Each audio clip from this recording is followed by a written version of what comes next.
What does world-class real estate look like to you? Try to combine old-fashioned traditional estate agent values, but with all the modern tech that can help you move that forward. Excellent communication is at the heart of what they do. Great real estate looks like strong leadership. Consistency. This episode is brought to you in partnership with Iceberg Digital. Hello and welcome to another episode of the World Class Real Estate Podcast. My name is Mark Worrall and joined by Mr. Ian Macbeth. How are you, mate? I'm all top drawer. It's been a good week. We're recording on a Friday rather than a Tuesday, so I like a Friday. I'm not going to lie. I'm quite excited for the afternoon to come to an end, get my weekend run done. Friday's normally a double training day for me, so run already this morning, but I get a second in later on. So then the weekend starts. Yeah, all good, mate. All good. How are you? Yes, I'm all right. If you hear me sniffling today, I apologise. I was just saying off air that I've got the back to school lurgy. My eldest was off school Wednesday, I think. And now I am dying a slow death and having to blow my nose 500 times today. So if you hear me doing so on here, I've obviously not muted my mic. So I apologise in advance. Apart from that, all good. We've had quite a good week, probably our best week of the month. But like you, I am looking forward to the weekend. We've got Oasis tomorrow. So we're travelling down to London on the train tomorrow for a really nice weekend. So yes, all is good in Preston. And my WhatsApp group just went crazy. I had to put my phone on Do Not Disturb because we had Matt Barrell. Do you remember when Matt Barrell came on the show? Yep. Yeah. Matt's just exchanged a £2 million house at 1.5% plus VAT. So the WhatsApp group in Wokingham is having an absolute party. Awesome. That's amazing. Yeah, well done, Matt. Self-employed agent, 30 grand fee. The weekend is probably better for him than it is for us this weekend. Yeah, that is happy days. I had a couple of those sort of size fees recently. We had some big sales, so when they come in, you're like, yes. And I think at that stage to get it over to exchange, it's often relief, right? You know, you relieve that it's done and dusted. So yeah, well done. Good for him. It's been a good week for us though. We, getting name dropped. I know we kind of briefly mentioned it on Ben's episode, but getting name dropped by the one and only Gary Vee, we kind of felt that we needed to kind of actually look into detail of what they were talking about on that. And that's what sparked us into doing this particular episode, because if those two guys are talking about real estate and estate agency and, how they see things, then why don't we kind of regurgitate our takeaways from it? It's two Americans, so we'll kind of put the British takeaway on it for everyone listening, but why not do an episode on that? So a little bit of a special. But yeah, is it sunk in yet that you've been name dropped by Gary Vee? Yeah, well, who was it that messaged you? Russell, another guest of ours actually, and an avid listener. Yeah, Matt Nichol messaged me actually and let me know, which I was already aware of, and we sent that little video around. So that's pretty. It's pretty cool. And obviously, when we talked about it last week, I hadn't listened to the full episode. I've now done that. So if you haven't listened to it, it's the Tom Ferry podcast experience, which I used to listen to pretty regularly, but haven't listened to for a little while.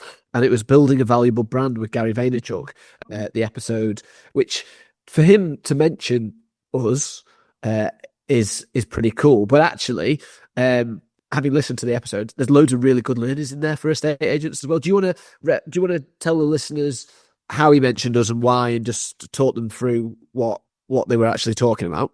Yeah, because I think it was probably the only bit where they actually did give away information about how to build a personal brand. It was only really that section. The rest of it was quite a lot of other interesting stuff around estate agency, which we'll cover. But ultimately, what Gary was having a conversation with Tom about was a lot of estate agents aren't necessarily fantastic when it comes to content production.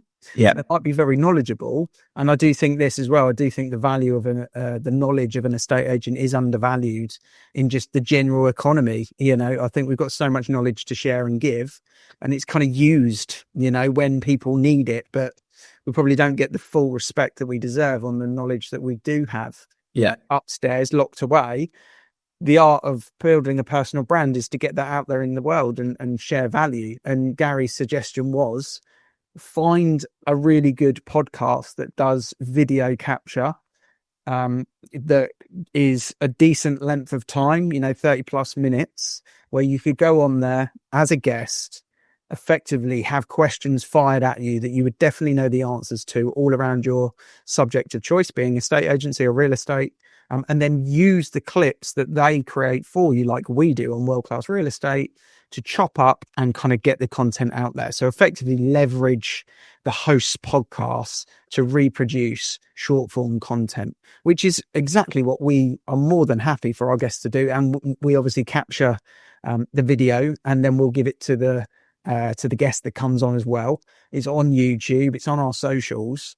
This is a perfect example of why and how to do it, really, if you're an estate agent and you're not great at capturing content. So we got name dropped. I think we were ranked number 4 as the podcast of choice in the world, the only UK estate agent podcast, I must say, that was name dropped, and that's effectively what they were talking about. Yeah, and it's a very valuable point. It also made me realise that I should be leveraging this more for my brand locally, actually, which I then had mentioned to you and Austin. Because I was thinking, actually, I don't do enough of that. So it was a good, decent learning for me. But when Gary was actually doing it, if you haven't listened or watched that podcast, what he was actually doing was talking to ChatGPT, and it was ChatGPT that came up with these recommended podcasts, of which ours was one.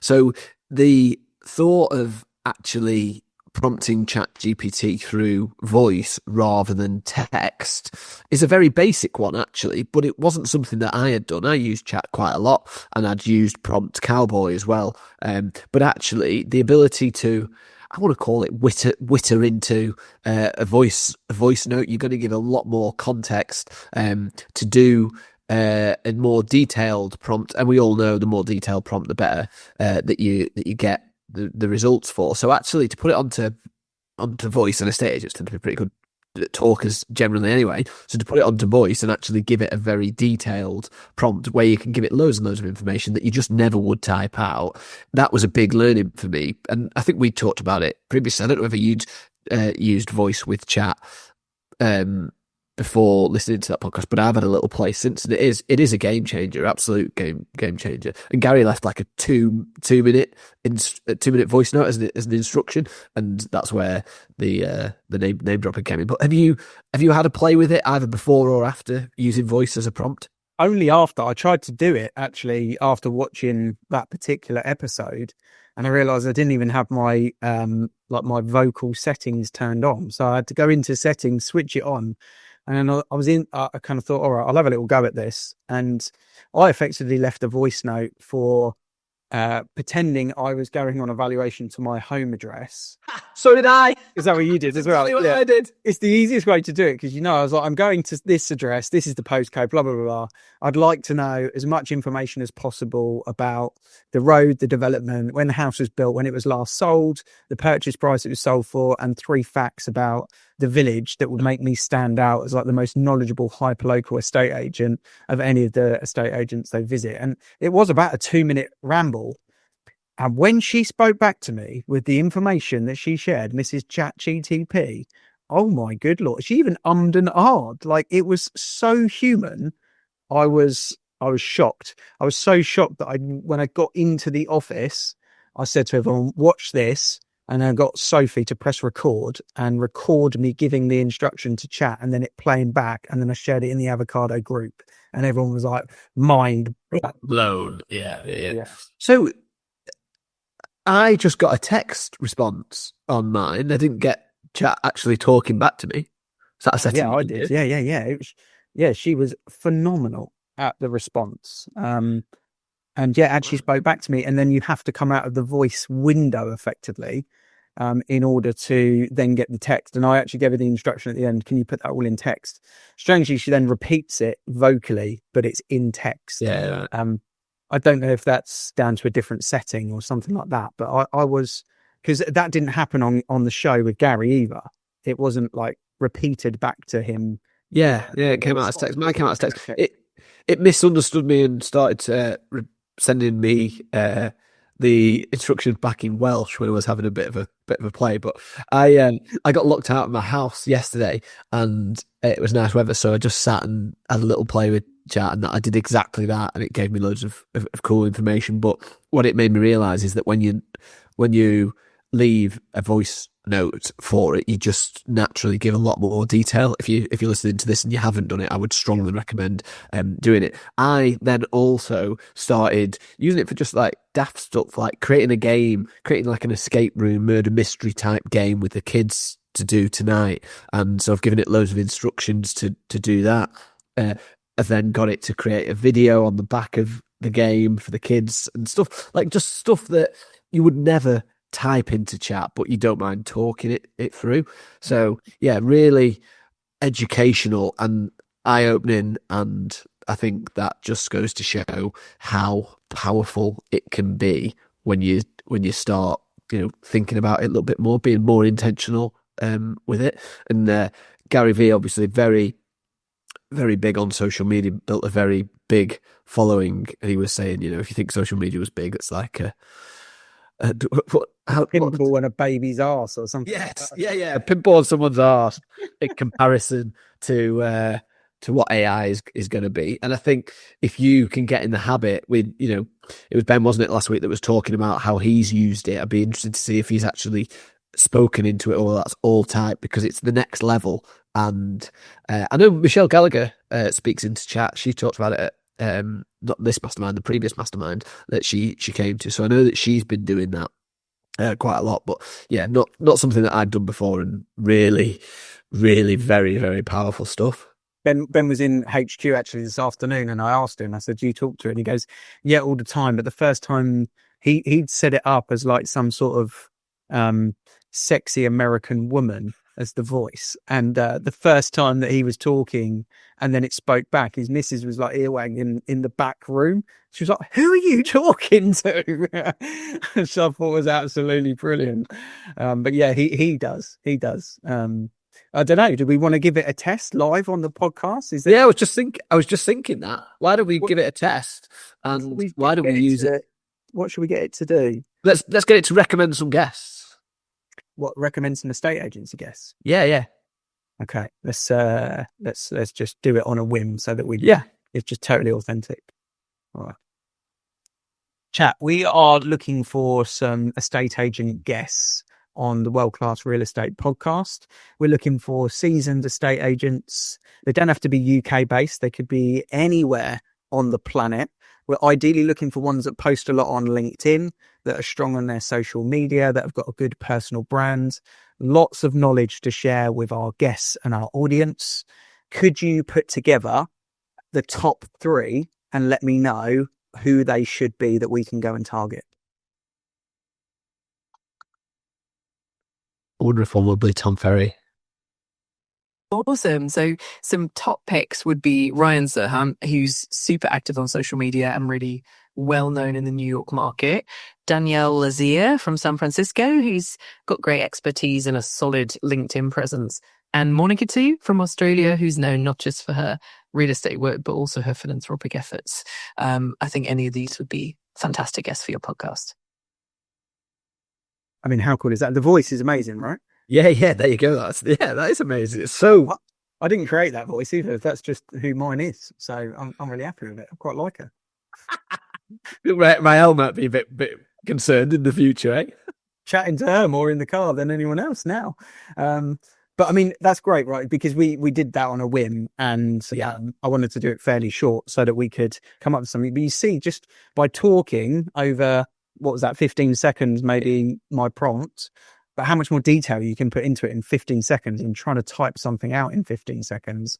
And I think what Gary was talking about on the episode was like AI engineered prompts, a fancy word for talking nonsense into Chat, basically. It's like, don't be put off by the AI engineered prompt, but ultimately you're talking into it, more detail. And then, straight away she talks back with some great insightful top 3 people to get on. Yeah, and what you'd do is you'd go back and you'd say, well, maybe Ryan Serhant might not come on our show, so like, can we go down a little bit? But that's just the next stage of doing it, and that's the thing with chat in particular, you shouldn't be accepting the first answer, and you should never have it where you're relying on it to do something without your input. It's still a case that you've got to check it. But that's the thing that people are going to realize with AI: the quality of your prompt, and then your ability to then improve the answer or ask more detailed prompts as a result is actually going to really seriously improve what you actually get out of chat and various other AIs. Because they were also talking about other AIs, some of the clip stuff that they were looking at, and they were getting chat to recommend other AIs. Interestingly enough, I've used chat in the past to create myself like a 30-day AI course. You see them being sold on Facebook, and I was like, well, there's no point in paying for one. I'll just get chat to make one, and that's what I've done. So you can ask it about AIs and stuff that you should be using in your business. He had a couple of admin apps that he was talking about, and they'd do the same sort of thing, recording into it and telling them about his skills and the holes in his imaginary estate agency business. And that, you can even use it for something just like that. So if people are worried about starting, just talking into it is a great way to actually get overthinking it, because you can just ramble. Yeah, I agree. I mean, me and Mike are constantly talking about the fact that we probably need shared between us some sort of like personal assistant or VA or someone that can help us with general organizational type stuff. But really, when you kind of listen to that, you just think, well, it's kind of almost a role which you can really leverage now AI to help you with that personal assistant stuff, whether it's email management or diary management. But just going back on what you said there with Ryan, I mean, obviously Ryan's probably one of the most well-known real estate agents, on the planet. But the instruction we gave chat was to kind of find those. So maybe that's where the human mindset is different to AI. You instantly went, well, he's not going to come on the show. Yeah. But world-class real estate agency, just quoted by Gary Vee and Tom Ferry, would you like to come on our show? Like, you just don't know, do you? Sometimes it's a blocker that we have as humans. Yeah, it's a very good point. Why it's a Zoom call, half an hour. Why not? Like, you just don't know. He might be up for it. You don't shoot, you don't score. Exactly that. So I'm not going to guarantee him next week, but you never know. Why not? Come, that's a bit selfish. Yeah. I think what it does, though, is it does give estate agents, like you said, that are very good at talking, a much more comfortable way of communicating. And when it talks back to you as well, you can carry that conversation on. Like you said, if you want to secondary the prompt into, okay, let's get down to people that have got less than 1 million followers on LinkedIn or whatever, and then you can get into the margins there. And then it's kind of working in its way. I think things like we obviously shared about pre-valuation, having a pre-valuation chat with chat, but also market update stuff, I think, is the next thing that I want to try with it. Is, I'm looking to create my social media 3-minute autumn property market update. It's for homeowners, UK based, ideally targeting families. And I want to know 3 top statistics that are showing seasonal trends, points of difference, any calendar notes that need to be aware of, like Bank of England base rates or budgets that are in the diary for the next couple of weeks, that type of thing. You can just ramble on and just get to the point, and then bang, you've got you might just record what she says back and go, there it is. Like, there's the voiceover.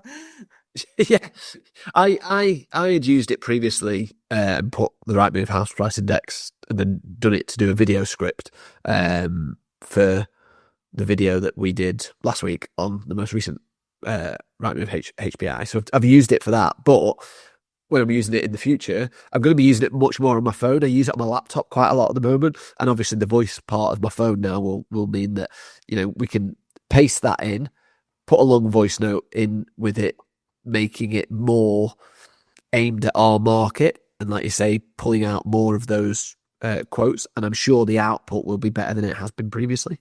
And that's the thing, right?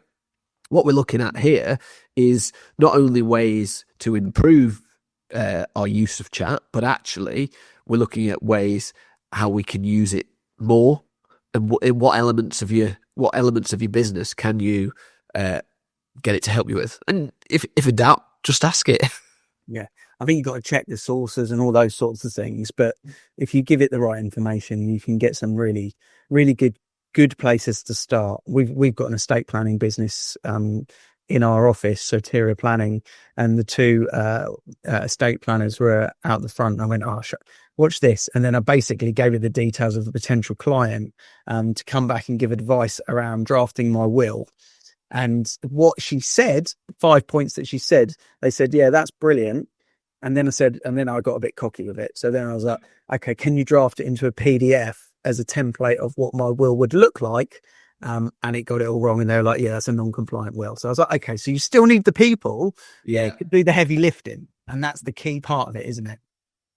Yes. Yeah. I've got a chat that I've been using on chat now for months and months, and it's starting to lag. It's starting to glitch a little bit because there's so much information within it. But do you have a team version of chat? We share the paid version, and it works for Rachel and I. But I've been considering actually more of a team version to mean that the whole team can use it more aligned to brand and tone of voice, because you can put all this information in to make sure that what it does put out is within your brand guidelines and what have you. Do you do that? Yeah, we have the Avocado Marketing Pro, which is a GPT that I made effectively that you can then share a link. So that's had a lot of our brand guidelines fed into it, website information, tone of voice. And then over the last year, it's had a lot of content inspiration. It helps with a lot of the onboarding scripts for new partners that join as well. And that's kind of accessible for everyone in the group. So that's the kind of shared team version. And all the marketing team have got their own paid versions. Because I think I get the concept of the team idea, but I think it's personal to the individual a little bit as well. I think you can have, like, I've got my workflow chats, and then I've got my personal chats, and I've got running plans and fitness plans and weight loss plans, and all goal motivational type stuff, and like LinkedIn post stuff, and I think it's a bit personal to the individual. So I'm not sure on the shared one, but the shared GPTs that are created specifically for, Moving Works, for example, or maybe we could have a world-class agency podcast one I've got one. Well, yeah, share it with me then. Jesus. I've already got one. Yeah. That's probably a good way to do it. Your own GPT that's created that way. But yeah, it's a great episode. It's not long either. It's less than half an hour. I think it's about 28 minutes that they have. It's well worth people in UK estate agency having to listen to, for sure. Yeah, absolutely. Not only just to hear our name said and that we've not made this up, but actually, like we're talking about, the learnings on it, and it is a proper light bulb moment for me. And I think once you start doing it, you won't stop. And whatever age, whatever you're experiencing in the industry, you need to be using it. We obviously use it quite a lot in the office, but my mum hasn't used it a great deal. And then she used it last week, just a bit of research for something. And she came into the office next day. She went, "Hey, it's quite good, this ChatGPT, isn't it?" It's like, yes, yeah. It's pretty powerful stuff. Where do you think it'll go? Like, how much of your business do you think will use it, and what sort of efficiencies do you perceive getting out of it? Well, I mean, it's a totally relevant plug to our sponsors in Iceberg Digital, because what they're doing with life cycle for us, and the way we operate as estate agents, is ultimately they are bringing it into the CRM so that it is chat/Canva, in the CRM, so that you can quick fire instruct to get AI email templates up, marketing reports up, statistic issues. If properties are not haven't had viewings in the last 2 weeks, you're not running a report, you're just asking it, and it's just quickly pulling it up. So, right, these are your amber properties. I mean, I'm biased because I use them, and yes, they are the sponsors of the podcast, but I do think what Lifecycle is doing for estate agents in AI, that's how I think it can have a huge impact for estate agents.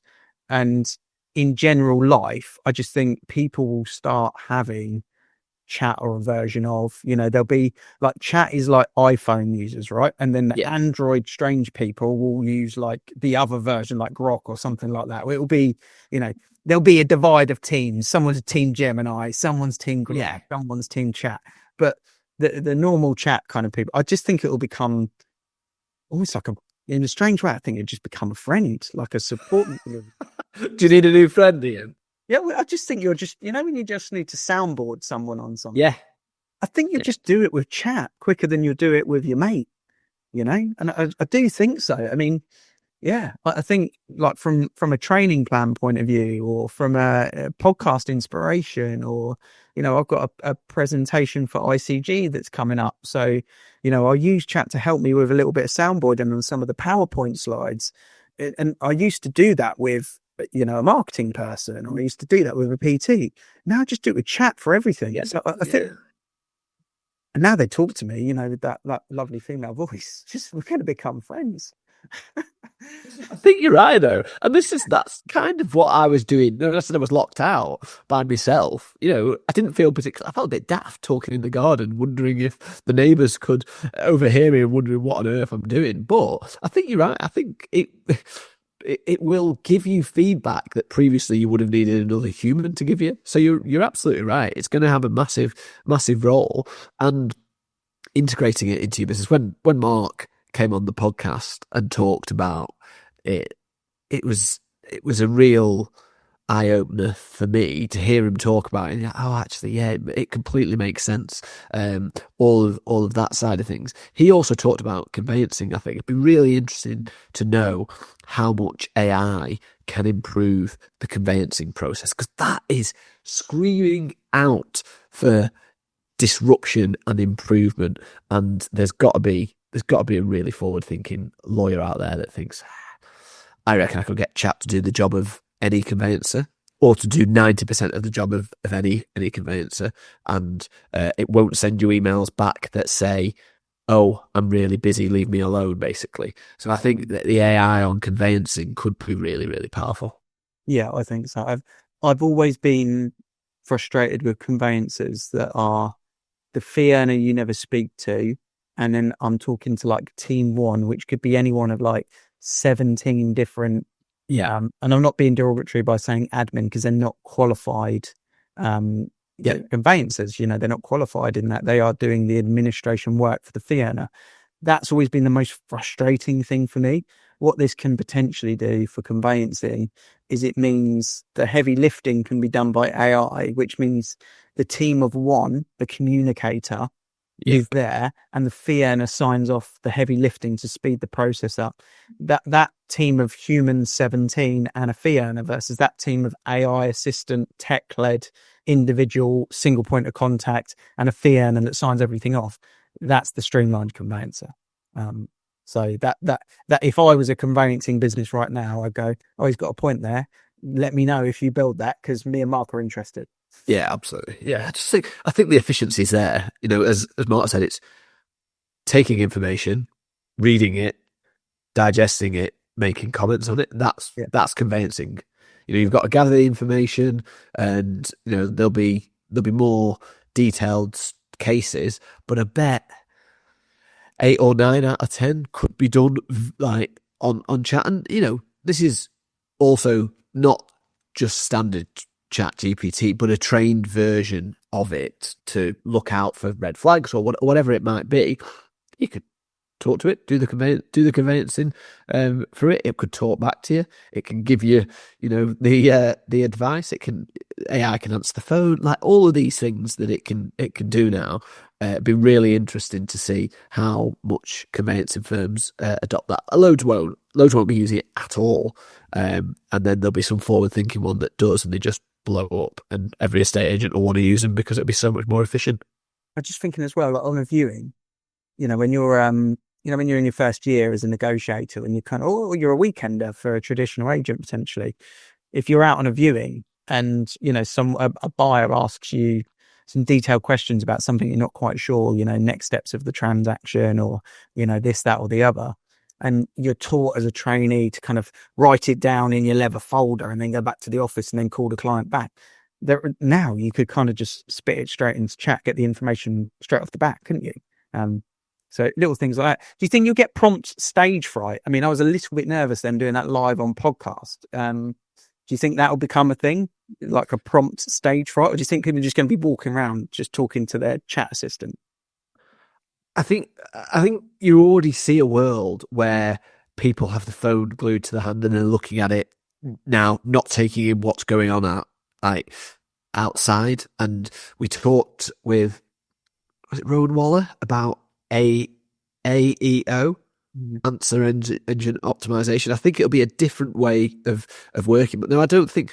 I mean, some people might, but I don't think prompt stage fright will be a thing. I think what we'll see is more people using it, like Gary talked about, and as that develops, you'll start creating more and more of a gap between you and the competition, and that gap will widen, and you'll see early adopters get massive benefits, and people that don't just stand still and get left massively behind. And I think, some people will be better at it than others. I would like to think as estate agents, our ability to talk and the fact that you can now talk into it will, allow us to move forward fast. Yeah, it's pretty exciting actually when you think about it. We talk about it like this, and I'm really glad. Thank you to Matt and the guy that you said for making us aware of this, because not only is it great to be name checked by Gary Vee or by Chat, maybe it was Chat more than the Gary that name checked us, but actually it's a really massive learning. It's a really significant learning. If I think back to some of the stuff that we've been through on AI, and it's obviously not the first time that we've talked about it, but it does feel probably the most significant light bulb moment for me with it. It shows how important it is to spend 27 minutes. Like we were forced to listen to 27 minutes for two elite people that we should be listening to all the time, just because they mentioned our name and just because we decided to make a show. So we forced ourselves to, we wouldn't have otherwise. Yeah, true. But that 27 minutes that we listened to has brought so much value to us as business owners, as people, as estate agents, shows how important it is to educate. So, if you've listened all the way through this podcast, then well done, because hopefully you've taken a lot from it. And you're better at what you're looking to do next from educating yourself. So I guess, thanks to people that listen to the show all the way through. And from our point of view, thanks to Chat in this case for name dropping us, because it's upskilled us by having that network connection, which is brilliant. So power of podcast. As Stephen said, every day is a learning day. So that it is the power of podcast. There we go. Yeah, absolutely. Yeah, and I'm going to say it now, but it's true. We do this because we love our industry. We want to see it improve and get better. So if you have enjoyed it, share it with colleagues. This will be a really big learning. Share it with colleagues, but also share with us the results of talking to it. What are you talking to Chat about? What results are you getting? And if you want to come on and talk to us about it and share those results with the listeners, then absolutely great. Thank you very much for listening. I'm Mark Worrall. He's Ian Macbeth. Thank you very much once again to Iceberg Digital, and we'll see you again next week.